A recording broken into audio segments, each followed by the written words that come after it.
Messieurs, dames, bonjour. Merci Thomas de m'avoir invité à faire ce séminaire.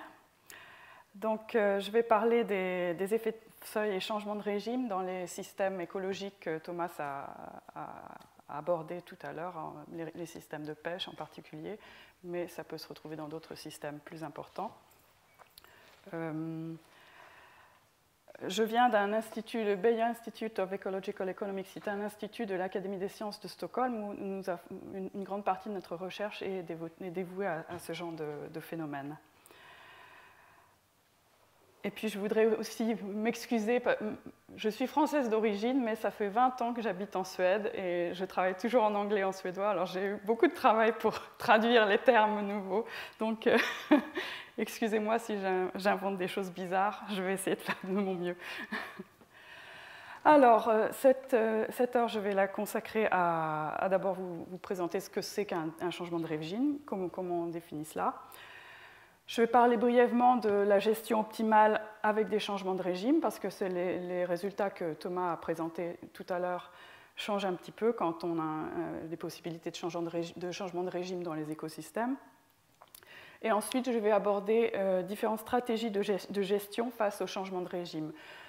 3 stratégies, les stratégies de mitigation, de transformation et d'adaptation. Il faut dire aussi que c'est un domaine de recherche assez récent, donc le domaine n'est pas complètement étudié, il y a encore beaucoup de choses à faire. Donc je vais vous faire une présentation de l'état de la recherche en ce moment.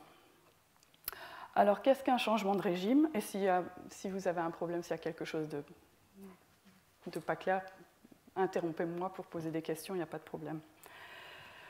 Alors, un changement de régime dans un écosystème, c'est un changement substantiel et persistant des structures et des fonctions du système.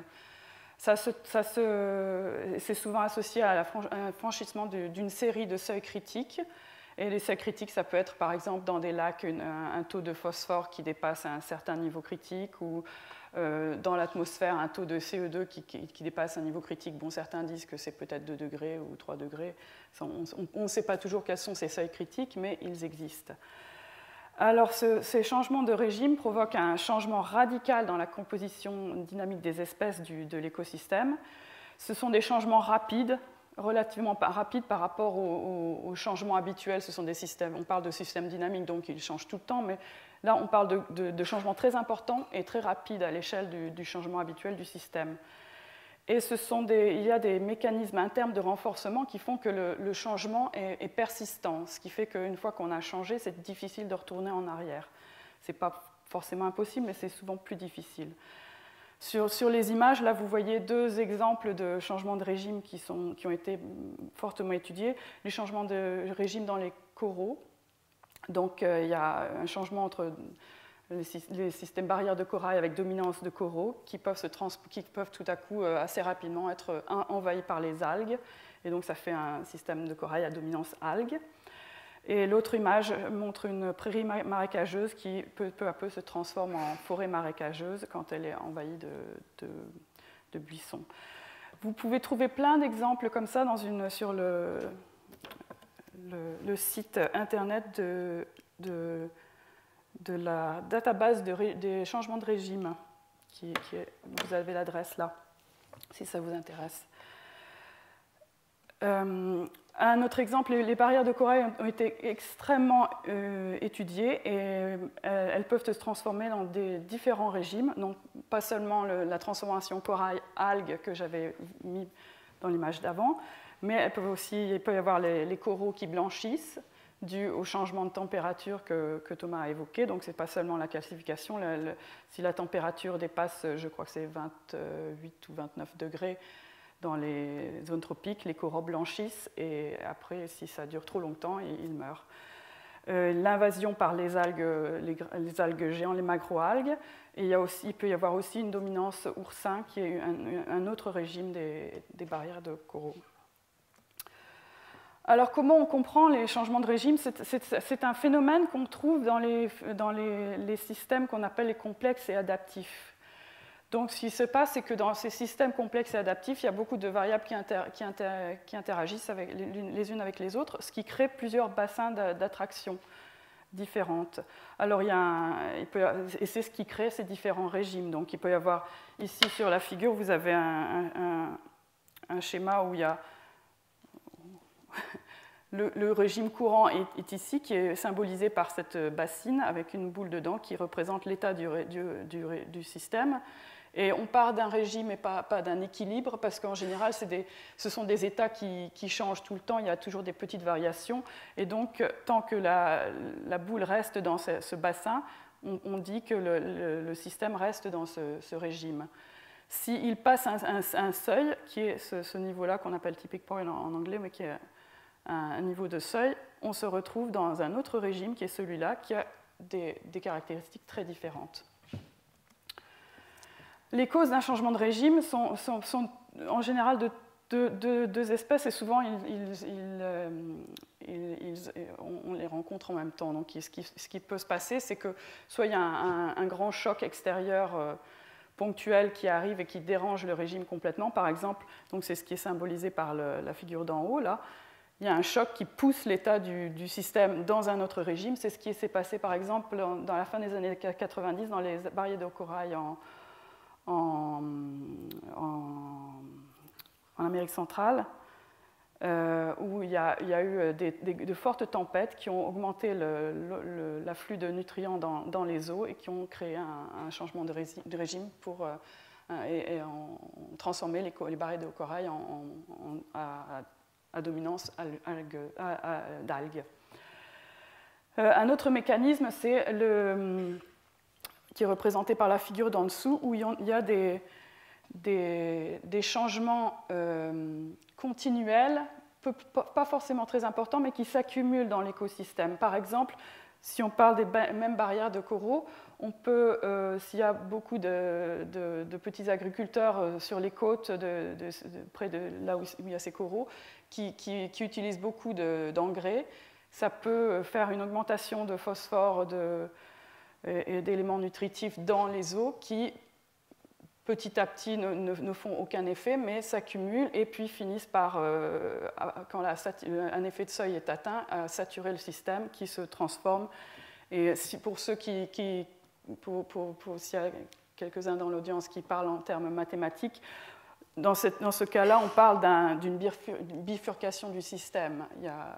Les changements des paramètres sont tels que le système a une topographie complètement différente. Alors pourquoi est-ce que c'est inquiétant? Pourquoi je parle de ce genre de changement de régime? C'est parce que c'est des phénomènes qui ont des impacts très importants sur les services écosystémiques produits par ces écosystèmes.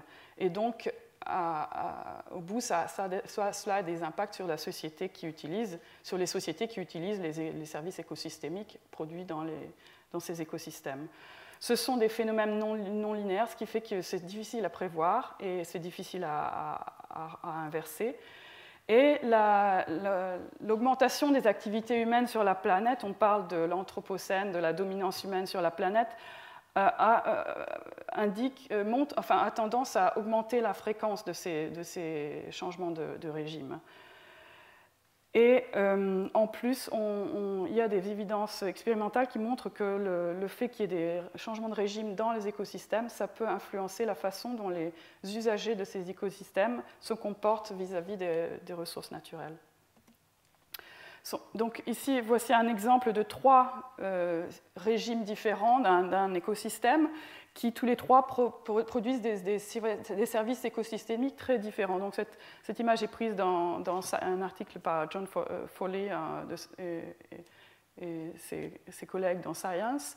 Alors le premier système, là vous voyez un écosystème naturel qui produit beaucoup de services écosystémiques, genre séquestration du carbone, régulation des flots d'eau et tout ça, mais pas de production agricole. En contraste, vous avez le système, si ce système a été transformé en système agricole intensif, vous avez un système qui produit beaucoup de services de production agricole, mais très peu de services écosystémiques différents, genre régulation climatique, séquestration du carbone, etc. Et là, vous avez un 3e type de régime où on peut produire un peu de tous les services, mais pas la quantité maximale. Alors le régime qui sera préféré par la société dépendra des goûts et des préférences de la société en général. Alors ce qui est, durant les 20 dernières années, il y a eu pas mal de recherches sur ce genre de phénomène pour voir comment ce genre de phénomène, quel impact cela devrait avoir sur les théories économiques de la gestion des ressources naturelles. Alors, il y a eu des avancées sur, par exemple, la gestion optimale, je vais en parler un petit peu. Il y a aussi des avancées sur les propriétés communes, les ressources en propriété commune qui peuvent subir des changements de régime et quel effet cela a sur elles. Vous pouvez voir des articles par Carl-Johan Mehle et ses co-auteurs, et j'ai aussi écrit avec une collègue là-dessus. Et il y a aussi plus récemment des articles qui parlent des instruments de politique économique et comment on peut les adapter en vue de ces phénomènes. Et je vais parler également de ça un peu plus dans mon séminaire. Alors la gestion optimale avec un changement de régime. J'ai pris l'exemple d'un lac, parce que dans cette littérature, c'est fait surtout sur le changement de régime qui a été très étudié, c'est le changement de régime dans les lacs. Au début, on parlait des lacs shallow lake, les lacs peu profonds, mais en fait, ce sont des dynamiques qu'on peut trouver dans tous les genres de lacs, même s'ils sont profonds. Donc maintenant, on parle plutôt de les changements de la littérature sur les lacs. Alors ici, c'est un modèle qui vient de... Il y a plusieurs articles qui ont été publiés à peu près en même temps sur ce problème, et j'ai choisi de vous montrer le modèle par Brock and Starrett de 2003, qui utilise ce modèle-là. Alors le problème qu'ils veulent étudier, c'est un problème d'exploitation optimale d'un lac, où on veut se servir du lac peut-être pour de la pêche ou des choses comme ça, mais on veut aussi s'en servir pour pouvoir décharger des éléments nutritifs, par exemple, dus à l'agriculture au bord du lac. Et donc, j'ai du mal à... Donc, l'objectif de ceux qui vont planifier le lac, c'est de maximiser le revenu qu'on peut recevoir du lac, qui vient de l'utilité associée au rejet d'éléments nutritifs dans le lac, parce que bon, ça augmente les bénéfices de l'agriculture et tout ça, moins le coût de ces éléments, le coût de la pollution dans ce lac. Et la condition qu'il faut respecter pour pouvoir... il faut respecter la condition de dynamique naturelle dans le lac, qui est montrée par cette équation. Donc c'est le changement du stock de phosphore dans les lacs, qui est une fonction de l'afflux de phosphore, par exemple de l'agriculture, moins l'écoulement naturel, plus le dégagement ou le stockage du phosphore dans les sédiments. Et cette fonction-là peut être soit très, très faible si le lac est dans un état clair, soit elle peut être très élevée si le lac est dans un état trouble.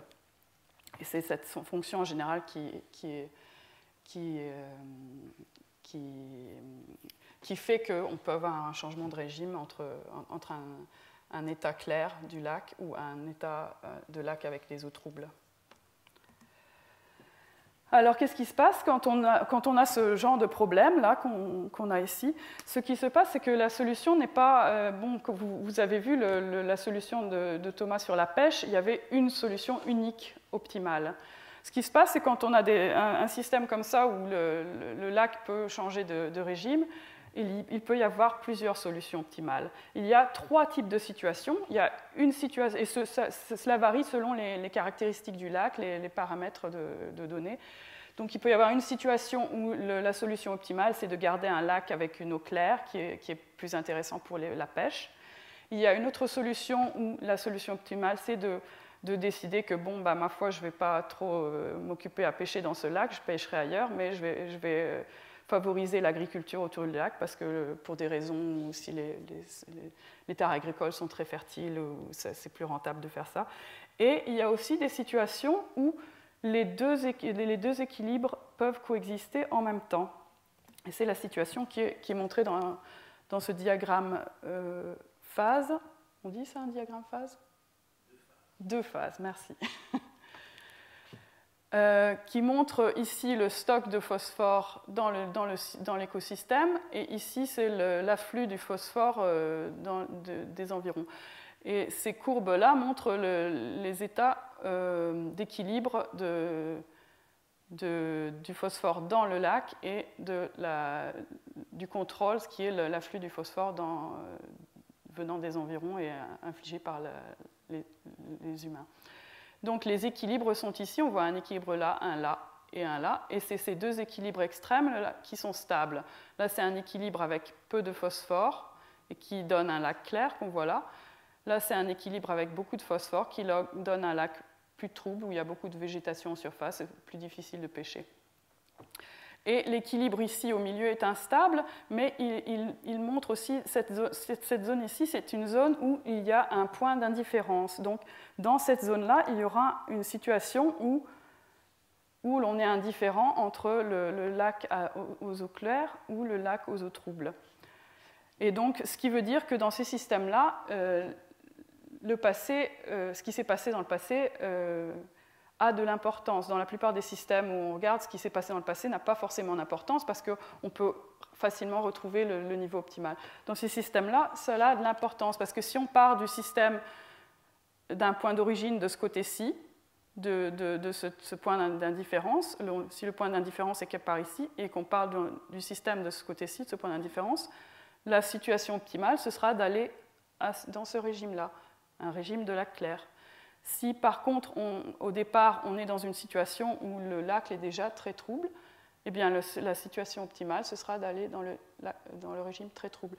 Bon, et cela va de soi, parce que si on a déjà un lac assez trouble, il faudra faire beaucoup d'efforts pour pouvoir retourner vers un lac clair, et il arrive une situation où ça n'est plus rentable de le faire, et vice-versa. Si on a un lac clair, ça vaut le coup de rester dans le lac clair, et ça devient moins rentable d'essayer de miser sur un lac aux eaux troubles. Donc ça, c'est encore une image pour illustrer la dépendance historique. Là, c'est pour montrer le point bleu, là, c'est le seuil d'indifférence. Donc c'est le point où on est indifférent entre les deux régimes.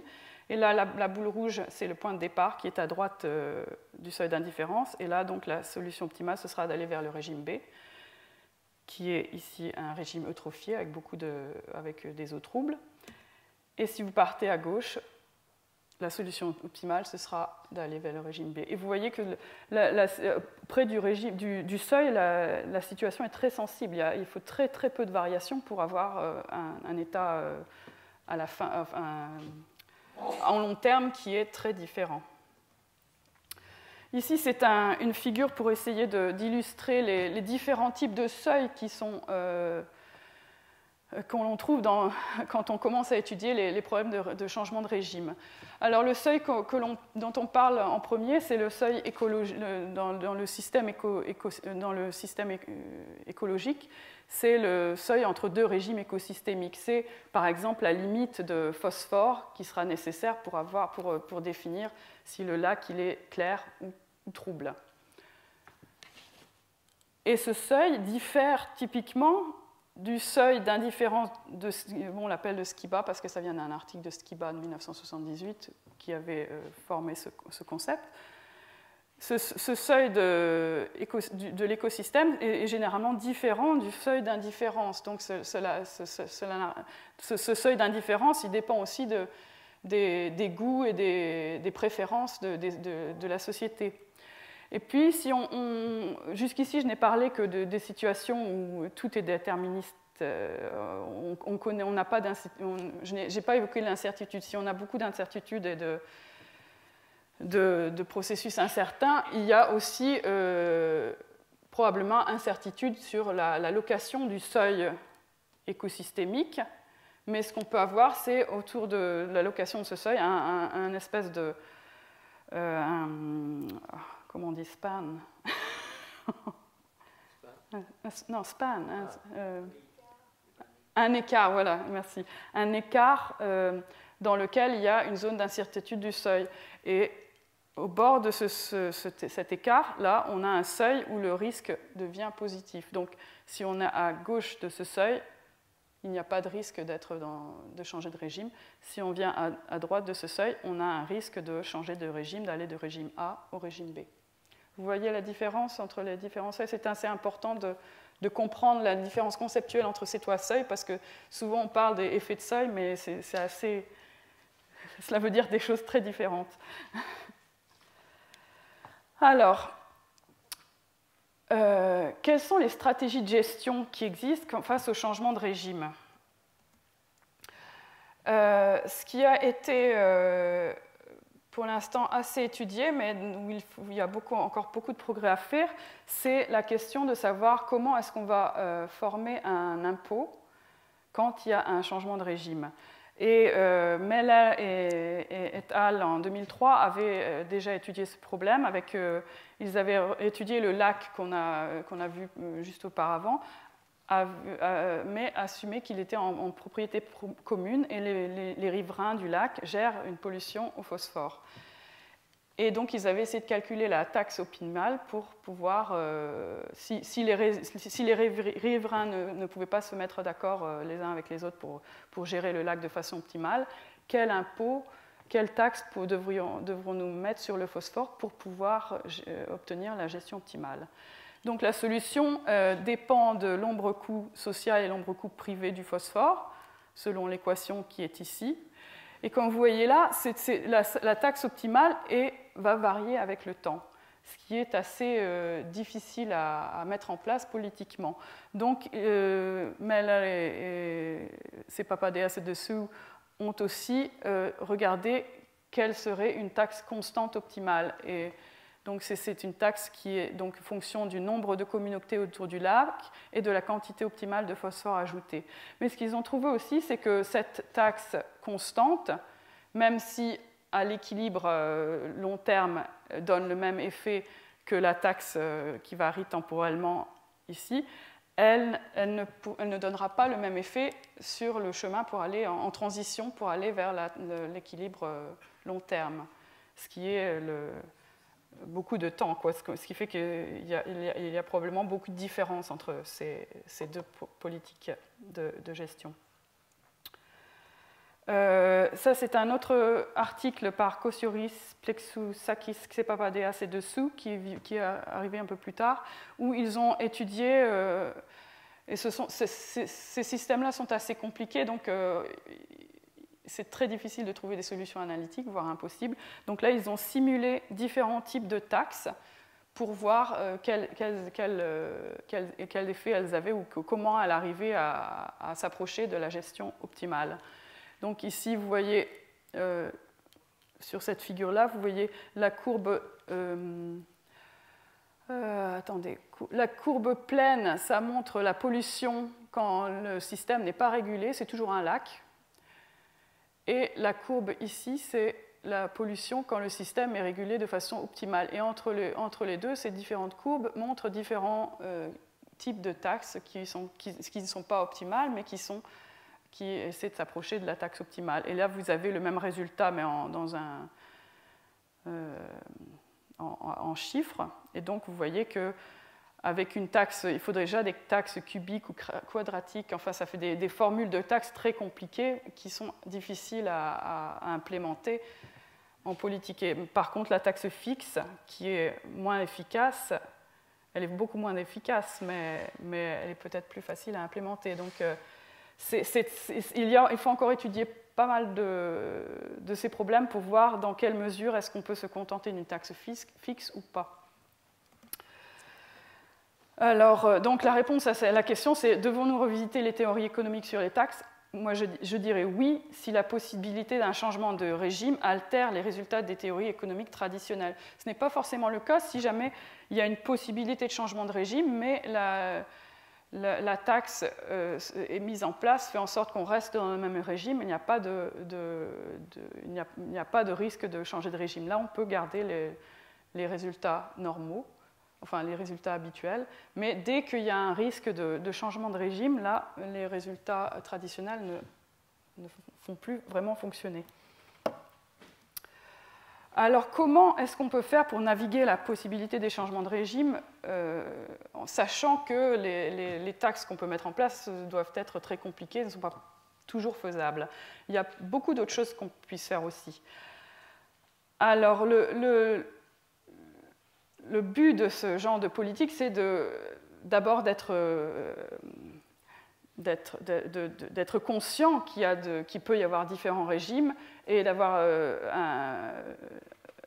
des autorités qui pèsent le pour et le contre des différents régimes. D'abord, il faut prendre une décision dans quel régime voudrions-nous être et ensuite utiliser la politique économique qui est adaptée pour pouvoir essayer d'arriver au régime où on veut être, soit rester dans celui où on était, ce qui est dans ce cas des stratégies de mitigation, si on veut maintenir le régime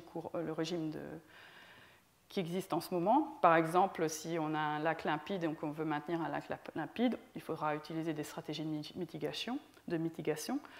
Si on a un régime que l'on sait va changer et dont on ne peut pas éviter le changement, il faudra mettre en place des stratégies d'adaptation pour pouvoir adapter la société à ce nouveau régime. Et on peut aussi mettre en place des stratégies de transformation pour carrément provoquer un changement de régime. Par exemple, si on veut restaurer un lac qui a vu un changement de régime dans le passé. Alors, je vais parler de ces trois différentes stratégies en ordre. Les stratégies de mitigation, il s'agit en fait d'essayer d'augmenter la résilience du système, la capacité du système à se maintenir dans le bassin d'attraction qui nous intéresse. Donc, par exemple, ici, vous vous souvenez de la figure qu'on avait où les activités humaines, par exemple, de pollution régulière, avaient tendance à éroder le bassin, l'un des bassins qui était le bassin désirable. Donc la façon d'essayer de mitiger ce genre de changement de régime, c'est de faire une économie politique dans le sens inverse qui va augmenter la résilience de ce régime qui est désirable. Et là, il peut s'agir de politiques habituelles, de taxes, de quotas. Donc tant qu'on est dans le régime désirable qui est ici, qu'on veut rester là et qu'on y est déjà, on peut encore utiliser les taxes normales ou les quotas normaux, les politiques économiques habituelles, si l'on fait bien attention que ces politiques ne nous envoient pas dans le mauvais régime. Mais il faut aussi penser qu'il y a toujours un dilemme, c'est que pour éviter un changement de régime, il faut agir avec précaution. Si on veut éviter une situation déplorable, de se retrouver dans un régime catastrophique où on ne voulait vraiment pas être.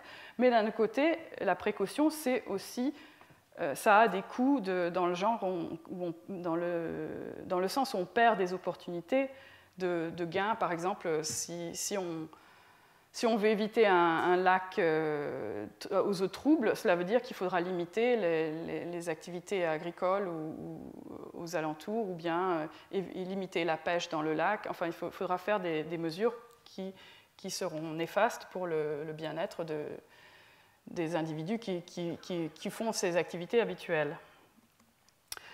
Donc, il y a un article de 2011 par Poleski, Dessous et Wagner qui ont étudié ce problème. Quand est-ce que les changements de régime justifient-ils un comportement de précaution? Et ils ont montré que cela dépend de deux choses.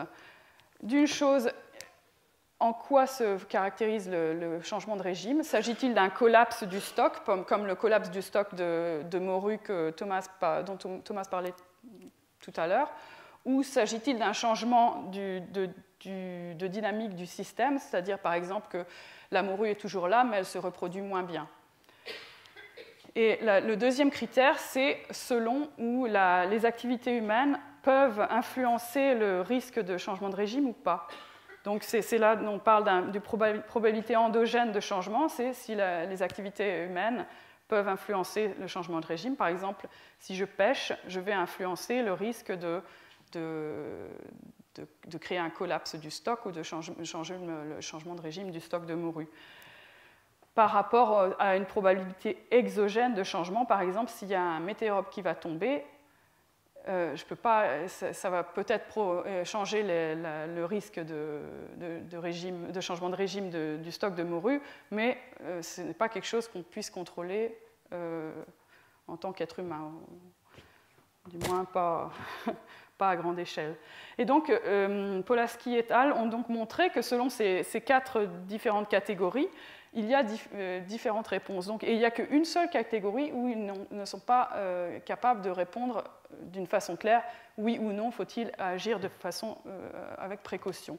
C'est dans cette catégorie-là. S'il y a ici, la catégorie, s'il y a un collapse du stock et une probabilité endogène de changement, cela dépendra de la valeur des paramètres et des conditions. Donc il faudra faire des calculs plus spécifiques pour pouvoir dire si on veut agir avec précaution ou exploiter plus le système. Si il y a un changement de dynamique du système, simplement, et pas un collapse du stock, là, c'est optimal d'agir avec précaution, c'est-à-dire, dans le cas d'un stock de poissons, de pêcher moins que ce qui aurait été optimal selon le modèle que Thomas avait montré tout à l'heure. Dans le cas de probabilité exogène de changement, là c'est complètement différent. S'il y a un risque de collapse du stock et il y a une probabilité exogène de changement de régime, là on fait la fête, on va tout pêcher et puis on mange les poissons tant qu'il y en a, et puis voilà. Parce que si le risque qu'ils disparaissent est important et qu'on ne peut rien y faire, autant en profiter. Et si le changement de régime mène à un changement de dynamique du système et que la probabilité de changement est exogène, ça n'a aucun effet, donc on continue à exploiter de façon optimale selon les mêmes règles que Thomas avait présentées dans sa présentation. Voilà.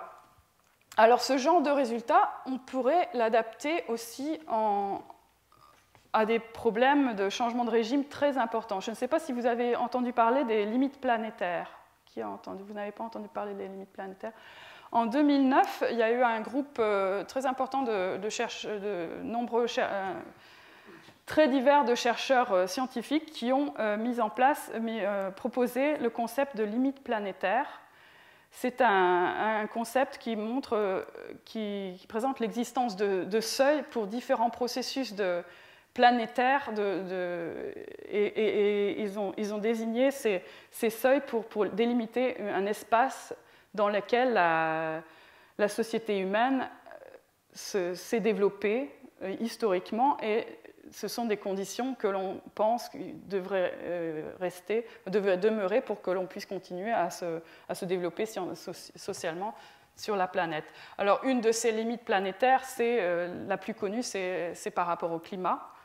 Donc c'est un niveau d'échauffement de la planète en dessous de 2 degrés, ou je crois que c'est même 1,5 qu'ils ont dit dans cet article-là. Mais il y a aussi d'autres limites planétaires qu'ils essaient de définir en ce qui concerne le nombre de produits chimiques dans l'atmosphère et dans les eaux, l'acidification des océans, dont on parlait tout à l'heure, l'ozone, etc. Donc ils ont défini 9 processus, et il y a eu en janvier 2015, ils sont sortis avec une nouvelle version où ils ont amélioré les prédictions, ils ont changé un peu les noms des limites. Et donc la question que l'on se pose quand on vient, comme Thomas et moi, du côté économique de la chose, c'est: est-ce que ce serait optimal de décider des limites de sécurité qui respectent ces seuils? Donc, devrions-nous décider que non, nous ne rejetterons pas plus de CO2 dans l'atmosphère que les limites qui sont nécessaires pour garder les 2 degrés, ou devons-nous décider qu'on limitera l'acidification des océans à un certain seuil, etc. Est-ce que c'est la chose optimale à faire? Alors, si on regarde la littérature économique, on verra que la question, la réponse sera oui, cela dépend de plusieurs choses. Mais dans la situation qu'on envisage, je pense que la réponse est assez claire. Alors, cela dépend de la structure du risque, et d'une. Donc, parlons-nous d'un risque ou d'incertitude.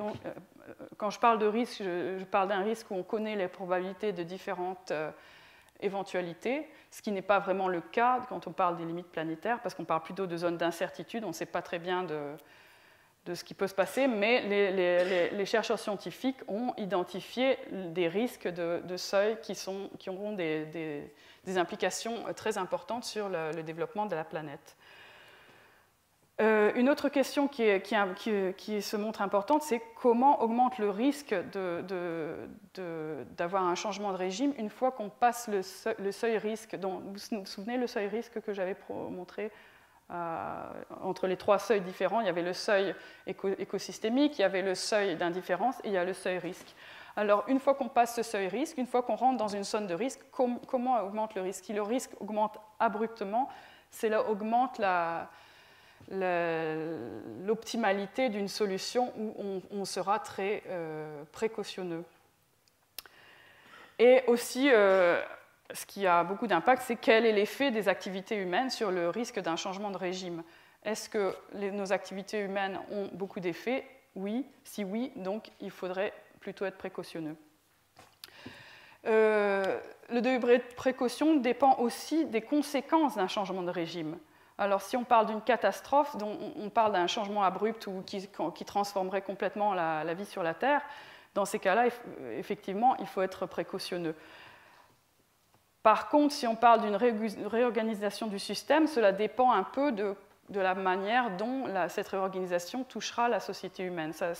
Si les effets sur le bien-être humain sont limités, il y aura moins de raisons d'être précautionneux que si les effets sur le bien-être humain sont importants.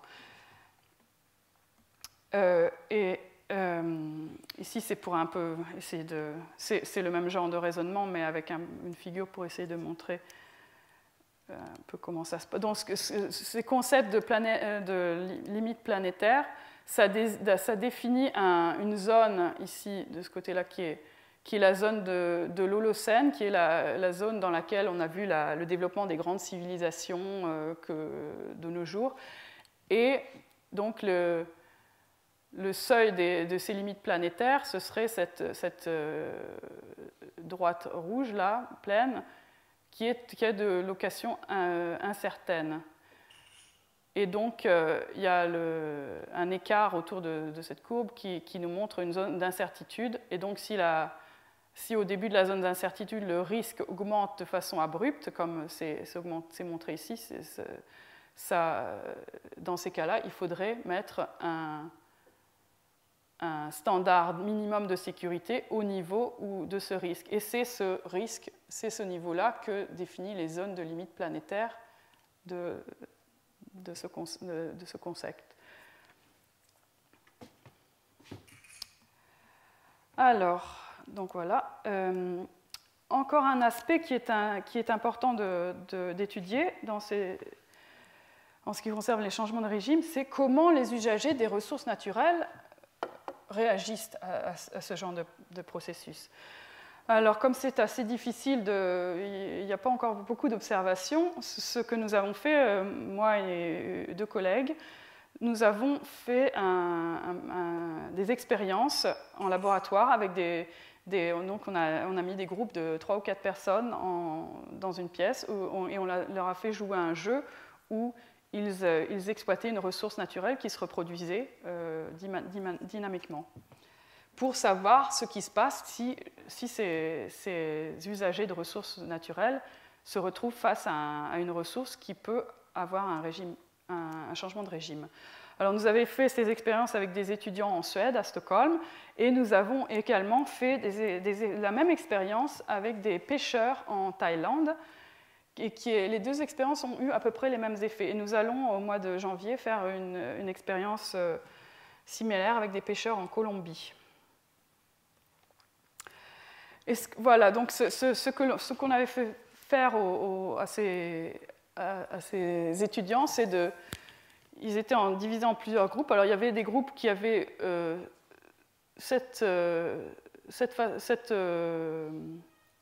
ils recevaient une figure comme ça qui montre le renouvellement d'un stock de ressources naturelles. Donc, c'est le même genre de figure que Thomas avait montré dans sa présentation. Là, sauf qu'elle est inversée. Donc ici, c'est la quantité de stock. Et ici, c'est la reproduction. En hauteur, c'est la reproduction du stock. Donc, il y a des groupes qui ont une reproduction de stock très concave, un peu genre à la façon traditionnelle que Thomas a présentée. Et puis, il y avait un autre groupe qui avait un renouvellement du stock qui était tel que, bon, si le stock était abondant, il se renouvelle de façon exactement pareille à celle-là. Mais si le stock diminue trop, le renouvellement du stock devient difficile. Et ça se montre avec cette zone-là où le renouvellement du stock est très bas en dessous d'un certain seuil.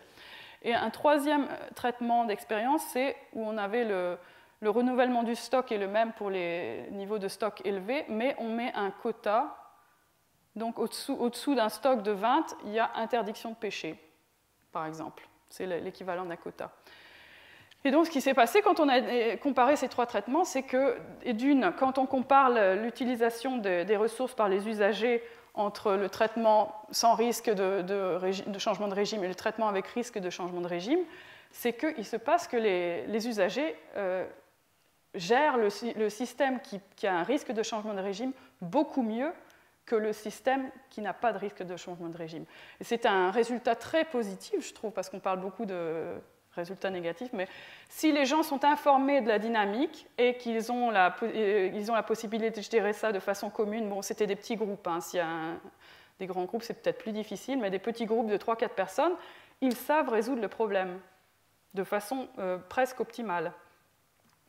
Et pareil, même si on compare avec un quota, il se trouvait que les groupes qui géraient la ressource sans quota géraient la ressource mieux que les groupes avec le quota. Donc, il faudra qu'on fasse plus de recherches pour voir ce qui est derrière ce résultat, mais c'est un résultat très intéressant, je trouve. Voilà, donc là j'en ai fini avec les stratégies de mitigation et je vais passer assez rapidement aux stratégies de transformation et stratégies d'adaptation.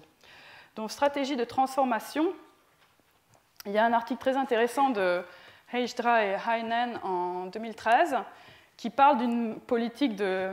Bon, j'ai traduit directement de l'anglais de la dinde froide, je trouve que l'image est assez intéressante. Ce qui se passe, c'est qu'il regarde une situation où, là, on veut provoquer un changement de régime. Donc, on est dans un régime néfaste qui ne nous intéresse pas et on veut provoquer un changement de régime. Que faire ? Ce qu'il montre, c'est qu'il faut mettre en place une mesure temporelle qui est très draconienne et très extrême. Donc, il faut faire le plus gros choc nécessaire pour la plus courte période possible pour transformer le système dans le régime où l'on veut être. Et ensuite, une fois qu'on a provoqué le changement de régime, il faut mettre en place un impôt traditionnel, une taxe traditionnelle qui est toutefois assez élevée pour que l'on maintienne le système dans le régime désiré. Et ils montrent aussi, ils ont étudié différents systèmes pour voir comment cela fonctionnait. Ils montrent que cette méthode fonctionne dans tous les systèmes économiques étudiés, mais il peut avoir un effet secondaire sur le capital qui peut, selon la nature du système, soit faciliter, soit obstruer la réforme. Donc il s'agit, comme toujours dans ces problèmes-là, il n'y a pas de solution universelle. Il faut regarder le problème et essayer de trouver une solution adaptée au problème. Les stratégies d'adaptation, à ma connaissance, il n'y a que cet article qui parle de stratégie de transformation au niveau économique. Donc il y a beaucoup de travail à faire là.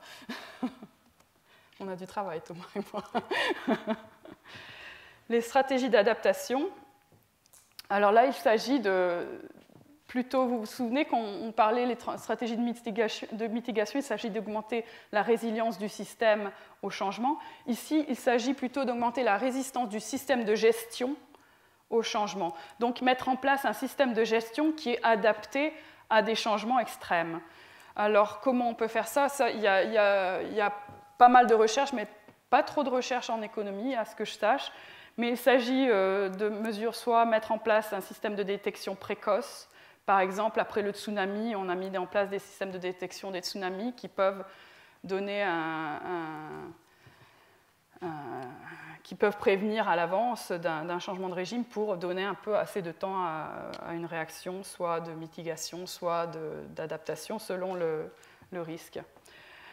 Une autre stratégie, c'est d'augmenter la connexion entre les institutions pour augmenter les chances d'avoir une réponse appropriée. Notre société est extrêmement segmentée. Même si on va à l'université, tout est divisé en disciplines. Alors, si on sait les mathématiques, on sait les mathématiques. Si on sait l'économie, on sait l'économie. Si on sait la biologie, on sait la biologie. Mais ça commence à aller mieux, mais on a très peu tendance à se parler les uns les autres, qui fait qu'on n'a qu'une solution partielle au problème, parce que ça, ces problèmes, c'est des problèmes qui touchent beaucoup de domaines disciplinaires, et donc pour pouvoir trouver des solutions appropriées, il faut travailler plusieurs groupes ensemble, plusieurs institutions ensemble, pour pouvoir trouver une bonne solution.